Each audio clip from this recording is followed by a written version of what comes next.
ایک محبت سو افسانے میں خوش آمدید پیش خدمت ہے مریم کا ناولٹ صاحبان۔ کس سے جھگڑ رہی تھیں؟ اماں نے اندر آتے ہوئے سوال کیا تو وہ سرخ چہرے کے ساتھ سیل فون پٹک رہی تھی۔ اس سوال پر بے حد ناراضی سے انہیں دیکھا، یقیناً وہ اس کی تیز اور بلند آواز سن کر ہی وہاں آئی تھی۔ آپ کو یہی کیوں لگتا ہے کہ میں جھگڑ رہی ہوں؟ کوئی اور بھی تو مجھ سے جھگڑ سکتا ہے۔ چلو ایسا ہی صحیح بیٹی، میں نے تمہاری ہی آواز سنی تھی۔ اماں کے لہجے میں بے حد نرمی تھی۔ ہے ایک پبلشر الو کا پٹھا، خبیث۔ وہ پھر سے شروع ہوئی ہی تھی کہ اماں نے فوراً ٹوکا۔ بری بات بیٹا، گالیاں نہیں دیتے۔ مگر وہ کہاں سن رہی تھی ان کی نصیحت۔ اگر وہ میرے سامنے ہو تو میں اس کا سر پھاڑ دوں۔ منحوس آدمی، جھوٹا، فراڈیا۔ زارا، بہت غلط بات ہے بیٹے۔ اماں نے اس کے غصے پر بند باندھنا چاہا۔ اس کا چہرہ لال بھبوکا ہو رہا تھا۔ اماں نے جگ سے پانی کا گلاس بھر کے اسے تھما دیا۔ ہوا کیا تھا؟ اماں نے سب سے اہم سوال کیا۔ اس نے ایک گھونٹ بھر کے سر کو زور سے جھٹکا۔ پیسے نہیں دے رہا مجھے۔ اس نے دیگر کئی رائٹر کے ساتھ بھی ایسا ہی کیا ہے، مگر میں بخشنے والی نہیں ہوں۔ اچھا دفع کرو، آؤ کھانا کھا لو، تمہاری پسند کے پائے پکائے ہیں اور میٹھے میں ملتانی حلوہ۔ آ جاؤ، شاباش۔ اماں نے دھیان بٹانا چاہا اور وہ اس میں کامیاب بھی رہی۔ اظہر کا فون آیا تھا۔ کیوں؟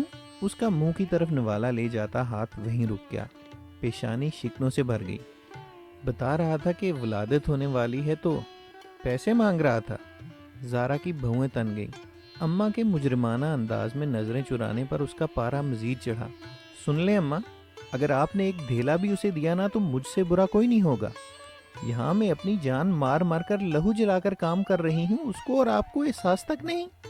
وہ یکدم پھٹ پڑی۔ اس نے نوالا واپس پلیٹ میں پٹک دیا۔ اماں خاموشی سے اسے دیکھتے گئیں۔ لگتا ہی نہ تھا یہ خوبصورت زندگی کے حسین رنگوں سے کہانیاں تخلیق کرنے والی زارا ہے جس کی تحریروں کی ایک دنیا دیوانی ہے۔ تم پریشان نہ ہو زارا، میں اظہر کو منع کر چکی ہوں۔ اماں کے تسلی امیز انداز پر اس کے چہرے کا تناؤ قدرے کم ہوا، مگر اماں کی خاموشی بڑھ گئی تھی۔ افق کے کناروں سے روشنی سبک روی سے طلوع ہوئی تو آنگن کی دیواروں سے لپٹی تاریکی نے ہڑبڑا کر اپنا آنچل سمیٹا اور اجالے کی چادر میں چھپ گئی۔ اوس میں بھیگی ہوا کی نرم سانسوں نے پتوں کو چھوا تو ٹہنیوں پر محو خواب ننھی چڑیوں نے آنکھیں کھول دیں۔ اس نے سردی محسوس کر کے چادر کو اپنے اوپر کھینچنے کو ذرا آنکھیں کھولیں اور کسمسا کر کروٹ بدل لی۔ آنگن چڑیوں کی چہکار سے بیدار تھا۔ اس نے انگڑائی لے کر پوری آنکھیں کھول دیں۔ آنگن کا فرش چمک رہا تھا، گویا اماں صفائی کر چکی تھیں اور اب کچن میں ناشتہ بنانے میں مشغول تھیں۔ وہاں سے اٹھتی چائے کی خوشبو اور برتنوں کی کھنک سے اندازہ لگاتی چارپائی سے اٹھی اور باتھ روم میں جا کر منہ ہاتھ دھویا اور کچن میں اماں کے پاس پیڑھی پر آ بیٹھی۔ مجھے چائے دیں اماں۔ وہ بیزار سی لگ رہی تھی۔ سارا دھیان رات ادھوری چھوڑی کہانی میں اٹکا تھا۔ خالی پیٹ چائے پی کر معدہ جلانے کی ضرورت نہیں، ناشتہ کرو ساتھ۔ پراٹھا بنا دوں؟ اماں آٹا گوندھ چکی تھیں تو اسے ٹوکتے ہوئے کہا۔ ہاں بنا دیں۔ وہ اٹھ کر چائے میں کچھ اور دودھ کا اضافہ کرنے لگی۔ پھر کیبنٹ کھول کر اچار کا جار نکالا جو خالی تھا۔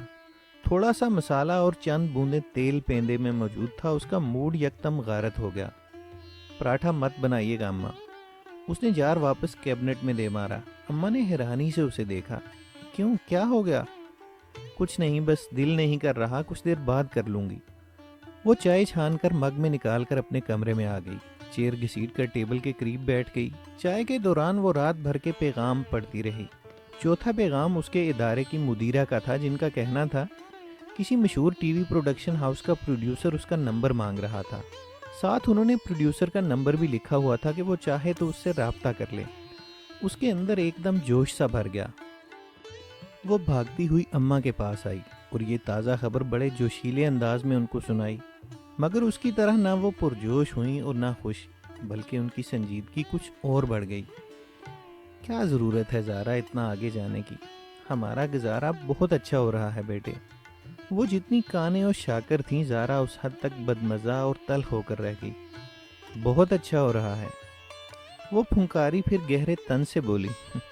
آپ کو پتا ہے میں نے ناشتہ کیوں نہیں کیا؟ کیوں نہیں کیا؟ اماں کا حیران ہونا فطری تھا۔ جب آپ کو پتا ہی نہیں تو پھر بتانے کا فائدہ؟ تلملاہٹ کا ہی نہیں، اس کے اندر بیزاری اور یاسیت کا بھی تاثر بکھرا تھا۔ وہ واپس پلٹی تو ساری سرشاری گہری یاسیت اور بے دلی میں ڈھل گئی تھی۔ اسے ہمیشہ یہ شکوہ رہا تھا کہ اماں نے اس کی نسبت بھائی سے زیادہ محبت کی تھی۔ پتہ نہیں اس شکوے میں کس حد تک سچائی تھی۔ پیسے آ گئے ہیں۔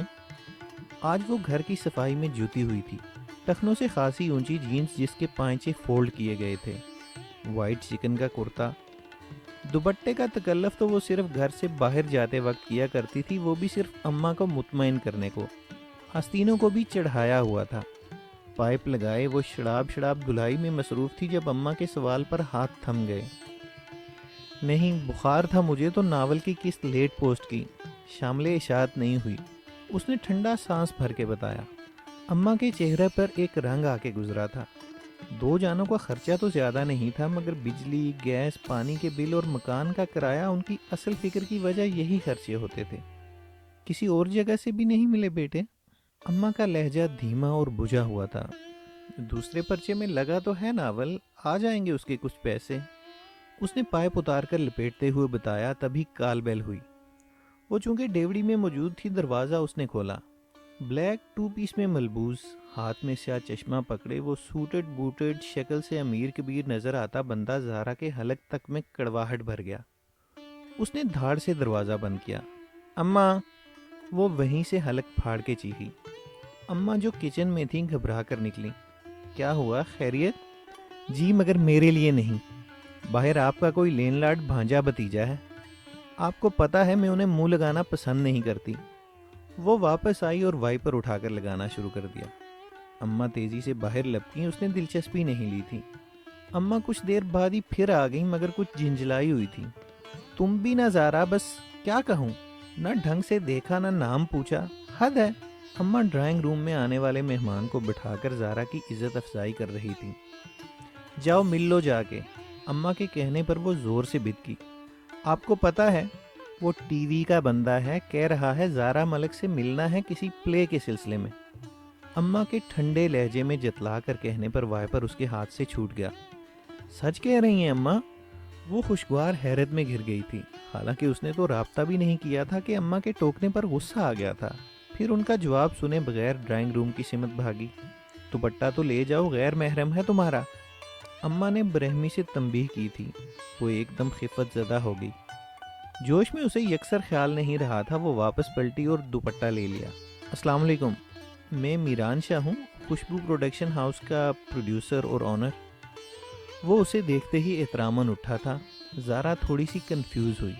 وعلیکم السلام، میں زارا ملک ہوں۔ اس نے اختصار سے کام لیا تھا اور صوفے پر بیٹھ گئی، جبکہ مقابل فریق کسی قدر حیرت و غیر یقینی کا شکار نظر آ رہا تھا۔ زارا ملک یعنی مصنفہ؟ اس کا لہجہ اس قدر استعجابی تھا، زارا نے سر اٹھا کر تلخ نظروں سے دیکھا۔ آپ کا کیا مطلب ہے مسٹر شاہ؟ آپ کو میری قابلیت پر کوئی شک ہے؟ نہیں، وہ گڑبڑایا، پھر خود کو سنبھال کر خوش دلی سے مسکرایا۔ اگر آپ کو برا نہ لگے تو مس ملک، آپ مجھے رائٹر کے بجائے کسی کہانی کی ہیروئن زیادہ لگ رہی ہیں۔ اگر میں آپ کو اپنے پلے میں ہیروئن کا رول آفر کر دوں تو؟ مسٹر شاہ، شٹ اپ، اٹھیں یہاں سے اور تشریف لے جائیں۔ وہ گرج کر بولی تو میران شاہ ہکا بکا رہ گیا۔ آپ نے شاید مائنڈ کیا، آئی ایم سوری ایکچولی۔ دیکھیں مسٹر، آپ حد سے بڑھ رہے ہیں، وہ سخت لہجے میں بولی۔ میں ایکسکیوز کر رہا ہوں کہ، لیکن میں نے آپ کا ایکسکیوز قبول نہیں کیا، آپ تشریف لے جا سکتے ہیں۔ اسے کچھ اور کہنے کا موقع دیے بغیر وہ ایک جھٹکے سے اٹھی اور باہر نکل گئی۔ میران شاہ پریشان سا بیٹھا رہ گیا۔ وہ بہت تند خو تھی، کسی بھی معمولی بات پر آپے سے باہر ہو کر مرنے مارنے پر تل جانا اس کی عادت بن چکی تھی۔ بقول اماں کے غصہ اس کی ناک پر دھرا رہتا تھا، مگر یہ بھی سچ ہے کہ وہ ہمیشہ سے ایسی نہیں تھی۔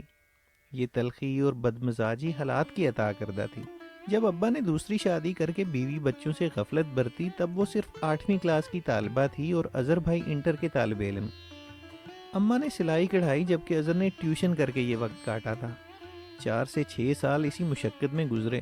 وہ گریجویشن کر رہی تھی جب اماں کو بیٹے کی شادی کا شوق چڑھا اور جو پیسہ جمع کیا ہوا تھا وہ اس کی شادی پر لگا دیا۔ بہو اکلوتی تھی اور اماں ناز اٹھاتے نہ تھکتی تھیں۔ خود تو نوکر بنی، ساتھ زارا کو بھی بنا دیا، مگر بہو صاحبہ کے مزاج پھر بھی نہیں ملتے تھے۔ دن رات اظہر کے کان بھرنے کا فائدہ یہ ہوا کہ وہ بہن اور ماں کے خلاف ہو گیا، اور نوبت یہاں تک آ پہنچی کہ وہ دونوں بہو صاحبہ کو چبھنے لگیں۔ آئے دن بغیر کسی وجہ کے دنگا فساد اظہر کی بیوی کا شہار بن گیا۔ اظہر اکتایا ہوا اور بیزار سا رہنے لگا۔ انتہا اس وقت ہوئی جب بیوی کے اکسانے پر اس نے زارا کے بعد اماں پر بھی ہاتھ اٹھایا۔ یہ زارا کے ضبط کی انتہا تھی۔ اماں تو شاید تب بھی تختہ مشق بننے پر تیار رہتی۔ زارا پہلی بار بولی، مگر یہ بولنا، ظلم کے خلاف آواز اٹھانا اسے مہنگا پڑ گیا۔ اسی بات کو بنیاد بنا کر اظہر کی بیوی نے پوری طرح مٹھی میں کیے اظہر کے ہاتھوں ذلیل خوار کرا کے دونوں ماں بیٹی کو گھر سے نکال دیا۔ وہ رات بہت ظالم تھی، بہت محیب، طویل اور شفقت لیے ہوئے طوفانی رات، جس میں صرف ان کی آنکھیں ہی نہیں آسمان بھی برستا رہا تھا۔ زارا نے اپنی ایک کلاس فیلو کے گھر عارضی پناہ لی تھی اور پھر وہاں سے وہ ماں بیٹی کرائے کے مکان میں آ گئیں۔ اماں کے تمام رشتہ دار کھاتے پیتے اور صاحب حیثیت تھے، مگر اماں کو ہاتھ پھیلانے کی عادت نہیں تھی۔ اس کے باوجود کبھی کبھار کوئی آ جاتا ہمدردی جتانے، زارا کو اس ہمدردی سے چڑ تھی۔ وہ جانتی تھی ہمدردی کی آڑ میں یہ لوگ ان کی جاسوسی کرنے آتے تھے، مگر مجال ہے اماں نے کبھی گھر آئے کسی مہمان سے تیوری پر بل ڈال کر ملا ہو، چاہے وہ جانی دشمن ہی کیوں نہ ہو۔ زارا جو شوق میں لکھتی تھی، ٹھونک بجا کر اس میدان میں اتر آئی۔ اس کے بے پرواہ قلم سے درد کا لاوا پھوٹا تو لوگوں کو خون کے آنسو رلا گیا۔ وہ بیک وقت ہزاروں دلوں کی دھڑکن بن گئی۔ بنا دیکھے بنا جانے لوگ اس کی تحریروں کے ذریعے اس کے مداح ہو گئے تھے، مگر اس کے دل میں اس کے قلم کی سی کاٹ، تلخی اور برہمی تھی۔ خاص طور پر صنف مخالف کے لیے اس کے دل میں بے حد قدورت تھی۔ اماں کبھی دکھ میں آ کر اظہر کی بیوی کے رویے کا شکوہ کرتی تو اس کی زبان اظہر کے خلاف زہر اگلنے لگتی۔ وہ یہ ماننے کو تیار نہیں تھی کہ قصور اظہر کا نہیں ہے۔ اس کے خیال میں اگر اظہر قصوروار نہ ہوتا تو اس کی بیوی کی جرت نہیں تھی کہ ان کے ساتھ یہ سلوک کرے۔ بلیک کھدر کا ڈھیلا ڈھالا کرتا، بلو جینز پہنے، کاندھے پر تھیلے نما بیگ، اونچی ریشمی بالوں کی پونی ٹیل، بے تحاشا گوری رنگت، مناسب سراپا جو لچکتی ڈال جیسا تھا اور بے تحاشا حسین نکوش۔ یہ تھا زارا ملک، مشہور و معروف مصنفہ کا حلیہ۔ اس حلیہ پر اماں کو بے حد اعتراض تھا۔ برملا وہ اس کے حلیے پر تنقید کر چکی تھی، مگر زارا کو پرواہ کب تھی؟ پرواہ تو اسے اس پسماندہ علاقے کے ان باسیوں کی آنکھوں میں امٹتے اس ماہی منڈے جیسی لڑکی کو دیکھ کر امٹتی حیرت اور چھچور پن سے لے کر حوث تک کی بھی نہیں تھی، جو اسے سستا اور بکاؤ مال سمجھ کر ان کے چہروں پر اتر آتی تھی۔ شروع میں جب وہ اماں کے ساتھ یہاں پر منتقل ہوئی تھی تو کتنا بوکھلائی اور عاجز ہوئی تھی ان نظروں، ان تاثرات سے، مگر پھر اس نے رویوں اور نظروں کی کاٹ کا طریقہ سیکھ لیا تھا۔ وہ تیکھی تیز دھار تلوار بن گئی تھی۔ اپنی زبان کی بدلگامی اور کڑواہٹ کے بلبوتے پر اس نے اپنے دفاع کا انداز اپنایا اور بدزبان، مغرور اور بد دماغ مشہور ہو گئی۔ اماں کو اس کے یہ اتوار و انداز پسند نہیں تھے، مگر ان کی ہر بات ماننے والی زارا صرف اسی بات پر ان کی مرضی کے تابع نہیں کر سکی خود کو۔ دوسرا اختلاف اس کا ان سے شادی کے موضوع پر تھا۔ وہ اپنے طور پر شادی نہ کرنے کا خود سے پختہ عزم کر چکی تھی اور اس پر سختی سے قائم بھی تھی۔ پھر خیر سے اس کے آس پاس اور خاندان بھر میں بدمزاجی اور بدزبانی کے قصے مشہور ہو چکے تھے۔ مشکل ہی تھا کوئی اس سے شادی پر آمادہ ہوتا، جبھی وہ کچھ زیادہ ہی مطمئن تھی۔ سیٹی کی آواز پر وہ جو پسینوں سے شرابور، ہاتھوں میں راشن کے تھیلوں کا بوجھ لادے رکشے کے انتظار میں کھڑی تھی، ذرا چونک کر متوجہ ہوئی۔ اگلے لمحے اس کی سبھی پیشانی پر ناگواری بکھر گئی۔ 3-4 شکل سے آوارہ نظر آتے لڑکوں کا ٹولہ کچھ فاصلے پر موجود پوری طرح اس کی سمت متوجہ تھا۔ اسے دیکھتے پا کر بڑے لوفرانہ انداز میں سلام جھاڑا گیا، جسے وہ بڑی خوبی سے نظر انداز کر گئی۔ جتنی بھی شعلہ مزاج تھی، مگر یہاں ان لفنگوں سے ٹکر لینا بھی بہرحال اس کے بس کی بات نہیں تھی۔ فاش گالیوں اور بےہودہ جملوں کو انسنی کیے بھی اس کی پیشانی تمام تر بہادری، تراری اور اعتماد کے باوجود ارکریز ہو گئی تھی۔ رنگت میں واضح تغیر اتر آیا۔ یہ اس کا محلہ نہیں تھا جس کے غریب اور جاہل باسی اس سے خائف رہنے لگے تھے۔ یہاں اس کی گھبراہٹ اور پریشانی فطری تھی، جس نے اس کی چال میں لڑکھڑاہٹ پیدا کر دی تھی۔ ڈر کیوں رہے ہو سونیو؟ لاؤ یہ شاپر ہمیں دے دو، قسم سے باحفاظت گھر تک پہنچائیں گے۔ وہ بدکماش لڑکے اس کے پیچھے آ رہے تھے۔ اگلے چند لمحوں میں وہ دائیں بائیں آگے پیچھے اس کے ہم قدم ہو گئے۔ ان میں سے ایک نے باقی ساتھیوں کو معنی خیز انداز میں آنکھ مار کر زارا سے ہمدردی کی تو اس کا اعتماد کچھ اور متزلزل ہو کر رہ گیا تھا۔ میں تمہارے منہ نہیں لگنا چاہتی، دفع ہو جاؤ یہاں سے۔ وہ چیخنا چاہتی تھی مگر اس کے حلق سے پھنسی ہوئی آواز بھی بمشکل نکل سکی۔ وجہ ان لڑکوں کی آواز اور آنکھوں سے چھلکتے وہ بےہودگی کے تاثرات تھے جنہوں نے زارا کو خوفزدہ کر دیا تھا۔ ارے آپ تو ناراض ہو گئی میڈم، برا مت مانے، نازک سی جان ہے آپ کی، قسم اللہ کی سامان کے ساتھ آپ کو بھی بخوبی سنبھال لیں گے۔ ایک جو ان میں کچھ زیادہ ہی جوشیلا نظر آتا تھا نے ہاتھ بڑھا کر اس سے شاپر لینے کے بہانے ہاتھ کو پکڑا تو سامان کے شاپر اس کے ہاتھ سے چھوٹ گئے۔ لڑکے کی اس حد تک بڑھتی ہوئی گستاخانہ حرکت نے اسے کچھ اس انداز میں مشتعل کیا کہ وہ خود پر کنٹرول نہیں کر سکی۔ فضا میں چٹاخ کی آواز کا شور ابھرا، اس کے تماچے نے نوجوان کو تھرا کے رکھ دیا تھا۔ حیرت اور غیر یقینی کی کیفیت نے اسے سکتے میں مبتلا کر دیا تھا اور زارا پر کسی بھیڑیے کی طرح جھپٹ پڑنا چاہتا تھا کہ گاڑی کے ٹائر اچانک ان کے قریب بہت زور سے چرچرائے تھے۔ حواس باختہ زارا نے دیکھا فرنٹ ڈور کھول کر کوئی بہت تیزی سے باہر آیا تھا، مگر صرف ایک نظر۔ اگلے لمحے وہ بکھرتے لڑکتے پھلوں اور دیگر اشیاء کی پرواہ کیے بغیر صرف اپنے بچاؤ کی خاطر جس سمت منہ اٹھا بھاگتی چلی گئی، جبکہ وہ لڑکا شکار ہاتھ سے نکلتا دیکھ کر اس کے پیچھے لگنے کو تھا کہ گاڑی سے باہر آنے والے میران شاہ نے لڑکے کی شرٹ کو پیچھے سے پکڑ کر زور سے کھینچا اور ایک جھٹکے سے رخ اپنی جانب کر لیا۔ کیا ہو رہا ہے یہ؟ اس کا لہجہ غیظ سے بوجھل تھا۔ لڑکا اس وجیہ آدمی کی مداخلت پر بوکھلا گیا۔ سر یہ لڑکی، تمیز سے بات کرو۔ وہ زور سے دھاڑا تو جواباً لڑکے کی آنکھیں غصے سے دہک اٹھی تھیں۔ کیوں؟ اس ہمدردی کی وجہ؟ بہن لگتی ہے تمہاری؟ اس بدتمیزی کے جواب میں ایک گھونسا آ کر اس کے منہ پر لگا تھا، پھر دوسرا، پھر تیسرا۔ میران کا اشتعال اور غضب دیکھنے والا تھا۔ اس نے صحیح معنوں میں ان چاروں کو ٹھوکروں اور تھپڑوں کی زد میں رکھ لیا تھا۔ وہ لڑکی اس افرید سے جان چھڑانے کی کوشش میں حواس باختہ نظر آ رہے تھے۔ پھر جس کا جس سمت منہ اٹھا بھاگ نکلا۔ میران شاہ نے ایک نظر ذرا فاصلے پر کھڑی متحیر سی زارا اور دوسری بکھرے ہوئے سامان پر ڈالی اور گہرا سانس بھر کے وہ ساری چیزیں سمیٹنے لگا۔ یہ میرا سامان ہے غالباً۔ میران ان تمام اشیاء کو شاپرز میں ڈال کر گاڑی کی پچھلی سیٹ پر رکھ رہا تھا جب زارا کی اس طنزیہ آواز پر اس نے سنجیدگی کے ساتھ گردن موڑ کر اسے دیکھا۔ بیٹھے میں ڈراپ کر دیتا ہوں آپ کو، اس نے رسان سے مگر ٹھہرے ہوئے انداز میں کہا تھا۔ آپ سے کس نے کہا کہ میں آپ کا یہ احسان لوں گی؟ وہ چیخ کر بولی۔ آپ کو گھر سے اکیلے نہیں نکلنا چاہیے، یہ احسان اس وقت لینا ضروری ہو گیا ہے مس زارا ملک، وہ لڑکے پھر سے آپ کو پریشان کر سکتے ہیں۔ میران کا لہجہ ہنوز سنجیدگی، متانت اور ٹھہراؤ لیے ہوئے تھا۔ وہ طنز سے مسکرائی۔ آپ کو نہیں لگتا آپ ضرورت سے زیادہ پرسنل ہو رہے ہیں مسٹر؟ سامان واپس اٹھاتے ہوئے وہ پھنکار کر کہتی جتلانے سے باز نہیں آئی۔ میران کے چہرے سے واضح بے بسی چھلکی۔ زارا پلیز سمجھنے کی کوشش کرو، اگر آپ اس وقت میری گاڑی میں بیٹھ جائیں گی تو یہ ہرگز بھی آپ پر احسان نہیں ہوگا۔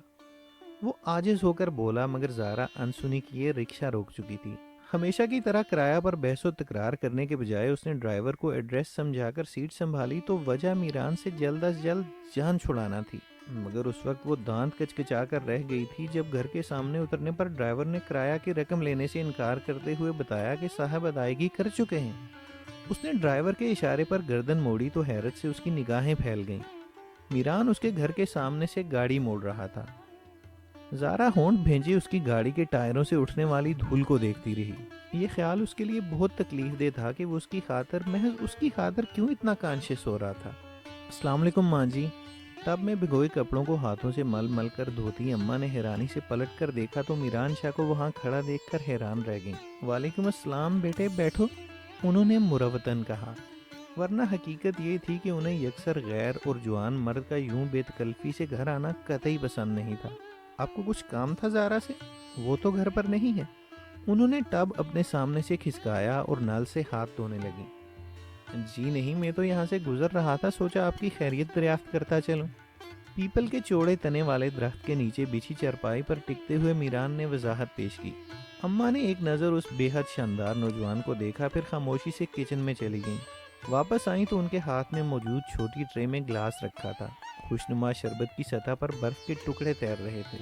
آپ نے خواہ تکلف کیا ماں جی، وہ خفیف سا ہو کر بولا تو ان کی نگاہ اس پل میران کے ہمراہ لائے گئے فروٹ اور خشک میوہ جات پر جا پڑی تھی۔ تکلف تو آپ نے کیا ہے بیٹے، میں ایک بات کہنا چاہوں گی، ہو سکتا ہے آپ کو اچھی نہ لگے، ہمارا شمار ان لوگوں میں نہیں ہوتا جو روزگار کے ناجائز ذرائع اختیار کر لیتے ہیں۔ میں روایات کی پاسداری کی قائل ہوں، جوان بیٹی کی ماں کو تو یوں بھی محتاط ہونا چاہیے۔ مجھے امید ہے آپ میری تھوڑی کہی بات سے ہی اصل نتیجہ اخذ کر چکے ہوں گے۔ وہ خاموش ہو گئی تھیں۔ ان کے خیال میں میران کا چہرہ ادھر جانا چاہیے تھا۔ لہجہ جتنا بھی نرم سہی مگر بات بہرحال سخت تھی۔ اس کے باوجود اگر وہ مسکرایا تھا تو اس کی وجہ وہ فوری طور پر سمجھنے سے قاصر رہی تھی۔ جی سرمد صاحب، ڈونٹ وری، میں بس 10 منٹ میں پہنچ رہی ہوں۔ جی بالکل۔ وہ رکشے سے اتری تو کان سے موبائل فون لگا ہوا تھا۔ وہ فون پر محو گفتگو اپنے مخصوص بے نیاز اور شاہانہ انداز میں آڈیٹوریم کی جانب بڑھ رہی تھی۔ میران شاہ کی نظریں اس پر جم سی گئی تھیں۔ اس کی گفتگو کا ایک ایک حرف اس کی سماعتوں میں اترا تھا، جبھی وہ خود کو اس کی جانب بڑھنے سے روک نہیں سکا۔ آڈیٹوریم میں آج محفل مشاعرہ تھا۔ نامور ادیب اور شاعر حضرات مدعو تھے۔ بظاہر مہذب اور شائستہ نظر آنے والے یہ لوگ در حقیقت کس پسماندگی اور پستی کا شکار تھے، یہ بھی میران سے ڈھکی چھپی بات نہیں تھی۔ وہ عین وقت اس کے راستے کی دیوار بن گیا جب زارا آڈیٹوریم کے داخلی گیٹ سے اندر جانے والی تھی۔ اس مداخلت پر زارا کی پیشانی پر ناگواری شکنوں کی صورت میں ابھر آئی۔ اس نے تیز مگر جھلسا دینے والے انداز میں اسے گھورا تھا۔ راستے سے ہٹو۔ زارا کا لہجہ خشک اور انداز سرد مہر تھا۔ آپ کچھ دیر وہاں بیٹھ کے میری بات سن لیں پلیز۔ وہ جیسے ملتجی ہوا مگر زارا کا تیش بڑھ گیا۔ کیا تم پاگل ہو؟ کیوں پیچھے پڑ گئے ہو میرے؟ وہ حلق کے بل غرائی تھی۔ میرا خیال ہے ہم وہاں بیٹھ کر زیادہ سہولت سے ایک دوسرے کو اپنی بات سمجھا سکتے ہیں۔ اب کہ میران نے نہ صرف کہا تھا بلکہ اس کا ہاتھ پکڑ کر زبردستی اپنے ساتھ گھسیٹتا سامنے موجود ریسٹورانٹ میں لے آیا۔ زارا تو صحیح معنوں میں اس کی جرت کے اس اعلیٰ مظاہرے پر ششدر ہو کے رہ گئی تھی، مگر جب یہ غیر یقینی تمام ہوئی تو اس کا غضب ظاہر ہوا، جسے میران نے بڑے تحمل اور سکون سے برداشت کیا۔ مجھے آپ سے صرف یہ کہنا ہے زارا صاحبہ، یہ لوگ اس قابل نہیں ہیں کہ آپ جیسی معصوم لڑکی ان سے میل جول رکھے۔ گدھ کا کام ماس کھانا ہے، وہ مردار ہو یا پھر۔ مجھے تمہاری نصیحتوں کی ضرورت نہیں، اور تمہیں کس نے کہا کہ مجھے تمہاری کسی بات پر یقین آ جائے گا؟ وہ کہہ کے تن سے بولی تو میران نے ٹھنڈا سانس پر لیا۔ میں آپ کا خیر خواہ ہوں زارا۔ ساری دنیا کو اس بات کا علم ہے کہ آپ اپنی والدہ کے ساتھ تنہا رہتی ہیں۔ کسی مرد کا سر پر سایہ نہ ہونا بھی اس دنیا میں بے آسرا ہونے کی علامت ہے۔ ایسی خواتین کو مرد ترن والا سمجھ کر نگلنے میں عجلت سے کام لیتے ہیں، اور یہ کام ان کے لیے کچھ اتنا مشکل بھی نہیں ہے۔ تحفظ احتیاط میں پوشیدہ ہے، اور کچھ اہم فیصلوں میں۔ میرے خیال میں ماں جی نے آپ کو وہ اہم بات ضرور بتائی ہوگی۔ سنجیدگی سے بات کرتا وہ آخر میں ایک دم شوخ ہو کر مسکرایا۔ زارا کے چہرے پر یکلخت سرخی چھا گئی۔ میران یہ سمجھنے سے قاصر رہا کہ آیا یہ سرخی حجاب کی تھی یا پھر غصے کی زیادتی کا اقرار۔ میں واپس گھر جا رہی ہوں تو اس کا یہ مطلب نہیں ہے کہ میں آپ کی بات کو کوئی اہمیت دے رہی ہوں۔ میں وہ صفحہ گھر بھول آئی ہوں جس پر میری نظم لکھی ہوئی تھی۔ وہ سر جھکائے اپنا تھیلا نما بیگ کھنگال رہی تھی۔ میران صرف مطمئن نہیں ہوا، اس نے مسکراہٹ بھی دبائی تھی۔ اب اس مقام پر جتلا کر وہ اس لڑکی کی خوبصورت سی انا کو توڑنا نہیں چاہتا تھا۔ تم نے میری بات کا ابھی تک جواب نہیں دیا ہے زارا۔ اماں نے اس کے پاس چائے کا مگ رکھتے ہوئے بے حد ناراضی سے اسے دیکھا۔ زارا کا تیزی سے چلتا ہوا قلم یکدم رک گیا۔ پچھلے ہفتے انہوں نے اسے شادی کی ضرورت اور افادیت پر طویل لیکچر دینے کے بعد میران کے پرپوزل کے متعلق بتایا تھا کہ وہ اس سے شادی کا خواہش مند ہے۔ جواب میں وہ ہتھے سے اکھڑ گئی تھی۔ اسے جرت کیسے ہوئی یہ بات کہنے کی؟ کیا مطلب ہے تمہارا؟ وہ یہ حق محفوظ رکھتا ہے کہ کسی بھی مسلمان عورت کو نکاح کا پیغام دے سکتا ہے۔ اس کے غصے میں لال پیلے ہونے پر اماں نے درستی سے کہا، مگر میں شادی میں دلچسپی نہیں رکھتی ہوں، آپ جانتی ہیں۔ وہ جھنجھلانے لگی۔ شادی مذہبی فریضہ ہے زارا۔ جان بوجھ کر نکاح نہ کرنے والے مرد عورت کا جنازہ جائز نہیں۔ تم دیکھ رہی ہو تمہاری زندگی کتنی مشکل ہے۔ کس لیے؟ مرد کا ساتھ اور سایہ نہ ہونا زندگی کو مشکل بنا دیتا ہے بیٹے۔ اللہ نے دنیا میں عورت کا سائبان بنایا ہے مرد کو۔ اس حقیقت سے فرار ممکن نہیں، تم آخر کیوں حقیقت سے فرار چاہتی ہو؟ ضروری تو نہیں یہ سائبان اپنی گھنیری چھایا کا حقدار بھی بنائے عورت کو۔ اماں آپ کی تلخ اور کڑوی مثال سامنے ہے میرے۔ اولاد تھی، فرمانبردار بیوی بھی، پھر بھی ابا نے دوسری شادی کیوں کی؟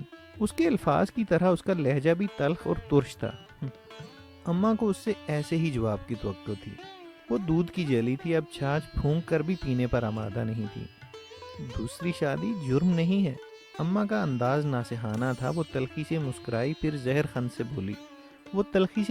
پھر زہر خند لہجے سے بولی، مگر پہلی بیوی کو لٹکتی ہوئی ڈال کے مانند بے آسرا چھوڑ دینا اور اس کے حقوق ادا نہ کرنا ضرور بہت بڑا جرم ہے۔ وہ میرا نصیب تھا بیٹے، تم اپنے ابا کے بجائے اپنے بھائی کی زندگی کو بھی دیکھ سکتی ہو۔ اس نے بیوی کی خاطر ماں کو چھوڑ دیا تھا۔ اماں کا صبر کمال درجہ کا تھا۔ زارا کی آنکھیں بھیگتی چلی گئیں۔ میں لعنت بھیجتی ہوں اظہر جیسے مردوں پر جو دنیا خرید کر آخرت کو غارت کر دیتے ہیں۔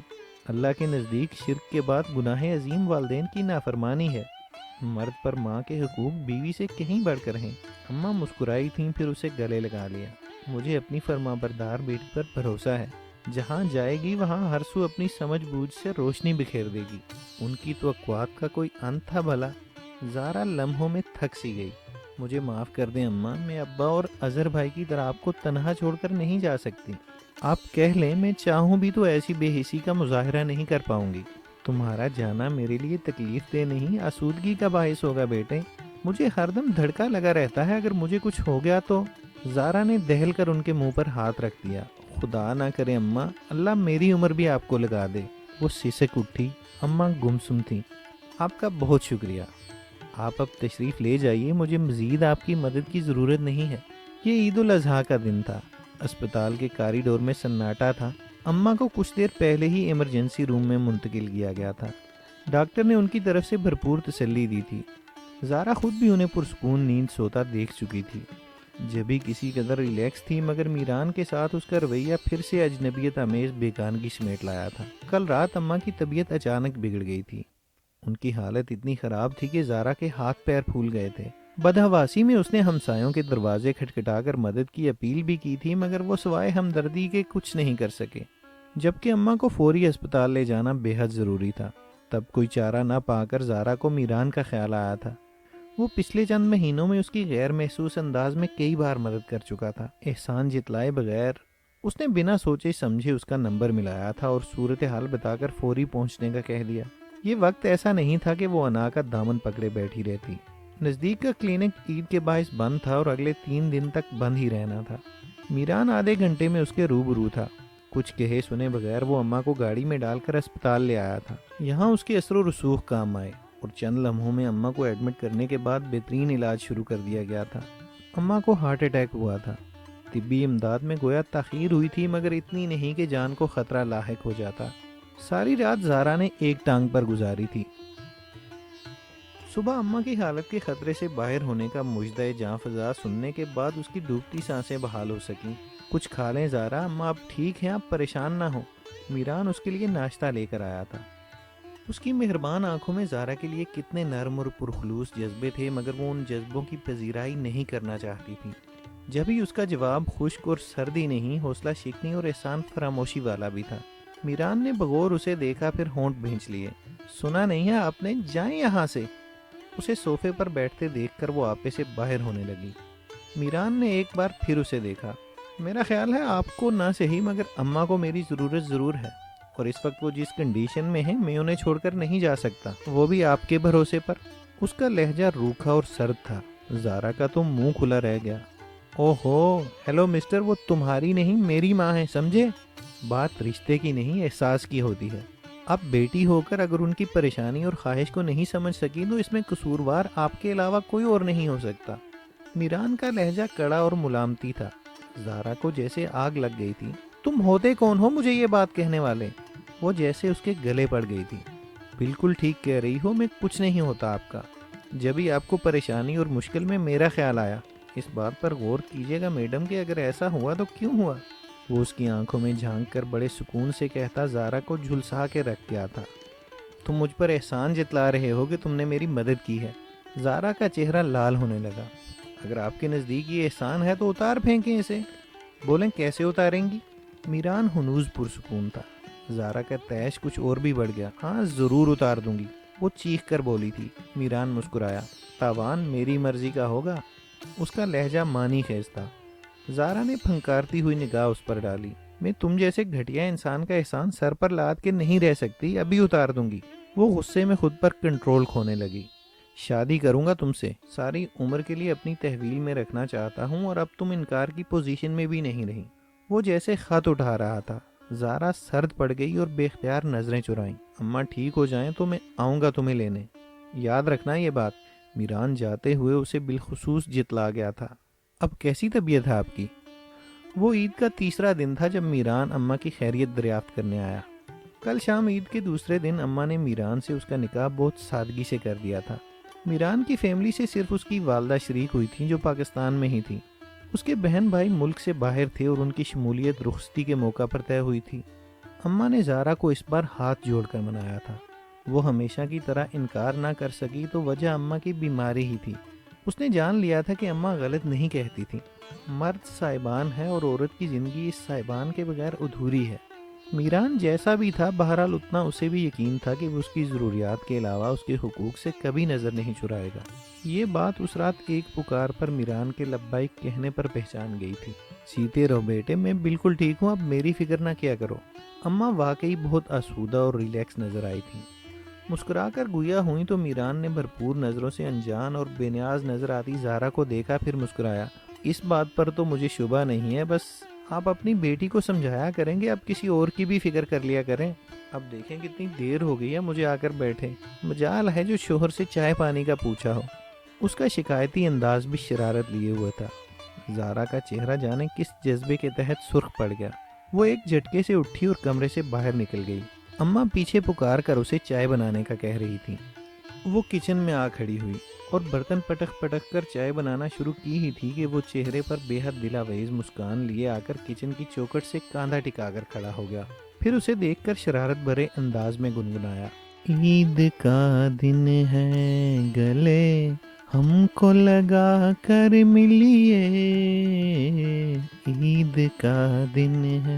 زارا نے زور سے برتن پٹخا اور مڑ کر غصیلی نظروں سے اسے دیکھا، مگر وہ اسے تادیر دیکھ نہیں سکی۔ میران کی نظروں میں رشتے کا استحقاق اور معنی خیزی تبسم کی جھلک تھی۔ اس کی پلکیں لرز کر جھک گئیں۔ ابھی تک خفا ہو؟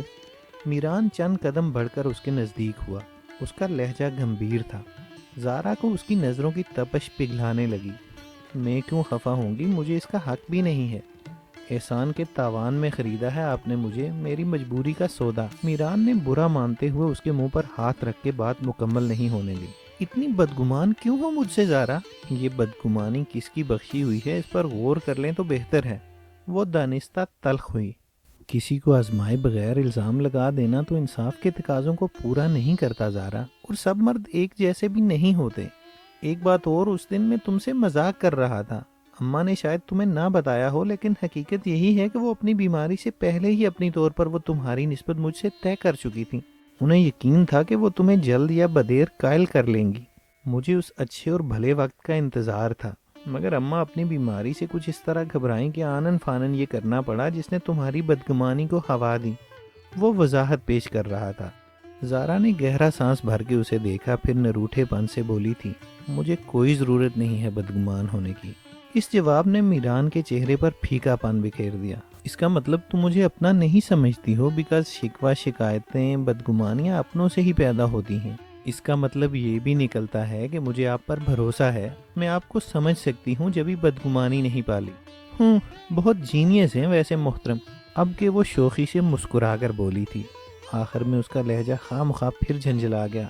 میران پہلے حیران ہوا، پھر ششدر، اور آخر میں خوشگوار حیرت میں مبتلا ہوتا اسے کاندھوں سے تھام کر رخ اپنی جانب پھیرتے ہوئے مسکراتی ہوئی نظروں سے تکنے لگا۔ تم سچ کہہ رہی ہو نا زارا؟ وہ جیسے ہنوز غیر یقینی میں مبتلا تھا۔ زارا نے بے نیازی سے کاندھے جھٹک دیے۔ اب آپ کو یقین دلانے کے لیے مجھے کیا کرنا چاہیے مجھے نہیں پتا، اور یہ بے تکلفی کس لیے ہے؟ اگر آپ بھول نہ رہے ہوں تو یہ یاد دلا دوں کہ ابھی آپ کا صرف نکاح ہوا ہے، رخصتی نہیں۔ اس کے ہاتھ اپنے کاندھوں سے جھٹکتے ہوئے وہ مصنوعی خفگی سے بولی، مگر میران برا مانے بغیر زور سے ہنس پڑا تھا۔ بڑی سرشار اور آسودہ قسم کی ہنسی تھی۔ زارا نہ چاہتے ہوئے بھی اسے مسکرا کر تکنے لگی۔ بہت بہت شکریہ زارا، مجھے لگ رہا ہے کہ آج خدا نے مجھے مکمل کر دیا۔ یہ خوشخبری مجھے تمہیں ابھی تو نہیں بتانی تھی، مگر اب بتا رہا ہوں۔ رخصتی کے بعد میں صرف تمہیں یہاں سے اپنے ساتھ نہیں لے جاؤں گا، ماں جی کو بھی ساتھ لے جاؤں گا۔ میں جانتا ہوں تمہیں ان کی فکر ہے، اور زارا کبھی یہ مت سمجھنا کہ میں نے تم پر احسان کیا ہے۔ میں ان کا داماد نہیں، بیٹا ہوں، اور مائیں اپنے بیٹوں کے گھروں میں بہت مطمئن رہا کرتی ہیں، ہے نا؟ وہ مسکرا کر اس کی تائید چاہ رہا تھا۔ وہ جو شدت جذبات کے باعث بات کرنے سے قاصر تھی، بھیگی متبسم نگاہوں سے اسے دیکھتی رہی، جو واقعی صاحبان بن کر چھایا تھا۔ جو اماں کا انتخاب اور اللہ کا انعام تھا، اسے اپنی خوش بختی پر اب ذرا برابر بھی شبہ نہیں رہا تھا۔